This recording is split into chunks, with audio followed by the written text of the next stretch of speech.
Chapter 9. Beyond happiness and unhappiness, there is peace. Is there a difference between happiness and inner peace? Yes. Happiness depends on conditions being perceived as positive. Inner peace does not.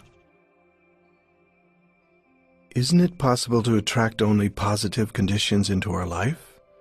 If our attitude and our thinking are always positive, we would manifest only positive events and situations, wouldn't we? Do you truly know what is positive and what is negative? Do you have the total picture? There have been many people for whom limitation, failure, loss, illness, or pain in whatever form turned out to be their greatest teacher.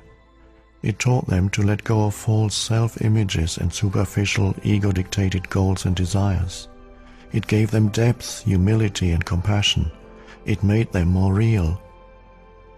Whenever anything negative happens to you, there's a deep lesson concealed within it, although you may not see it at the time. Even a brief illness or an accident can show you what is real and unreal in your life, what ultimately matters and what doesn't. Seen from a higher perspective, conditions are always positive. To be more precise, they are neither positive nor negative. They are as they are. And when you live in complete acceptance of what is, which is the only sane way to live, there's no good or bad in your life anymore. There's only a higher good, which includes the bad. Seen from the perspective of the mind, however, there's good, bad, like, dislike, love, hate. Hence, in the book of Genesis, it is said that Adam and Eve were no longer allowed to dwell in paradise when they ate of the tree of the knowledge of good and evil. This sounds to me like denial and self-deception. When something dreadful happens to me or someone close to me, accident, illness, pain of some kind, or death, I can pretend that it isn't bad, but the fact remains that it is bad, so why deny it? You're not pretending anything.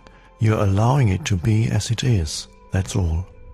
This allowing to be takes you beyond the mind with its resistance patterns that create the positive-negative polarities.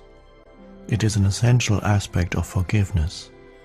Forgiveness of the present is even more important than forgiveness of the past.